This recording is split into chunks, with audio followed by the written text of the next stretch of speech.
My father never let me talk to Uncle Tommy, and I don't know why. Whenever he came to my house, my father always hid his weapon and looked nervous.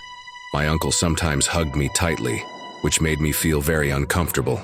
That night, while I was sleeping in bed, Uncle Tommy suddenly walked into my room, and as his hand slowly reached for my clothes, I finally understood why my father did it.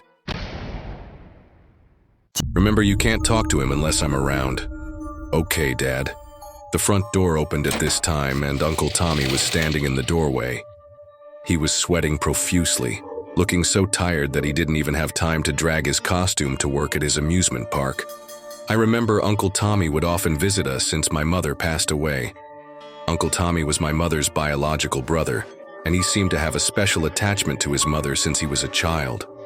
My father beckoned him into the house, his eyes full of anxiety and nervousness, and I knew that my father had secretly hidden a weapon in the clothes on his back. After seeing me, Uncle Tommy gave a strange smile, and suddenly he hugged me tightly. I could feel his strength, which made me very uncomfortable. "Don't you still have housework to finish?" I knew it was Dad's signal for me to leave quickly. That night I had a nightmare. In my dream, I saw a huge snail. He looked as tall as Dad. The snail attacked me directly. I had nowhere to run, and the snail finally threw me to the ground. Then I woke up from the nightmare because footsteps came from outside my bedroom, and the sound came to the door of the bedroom. Not long after, the door to my room was opened silently, and I could see a dark figure of a man walking into the room. He was slowly approaching me.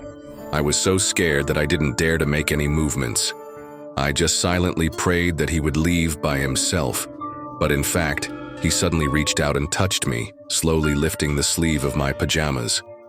The weak flashlight was shining on my naked skin, and Uncle Tommy's fingers moved on my skin for about 5 minutes until he suddenly got up and left my bedroom.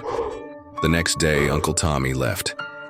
I could see that my father was relieved, and my father was the same as usual.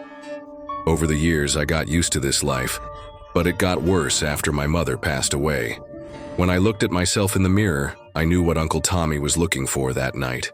He was my patron saint since childhood.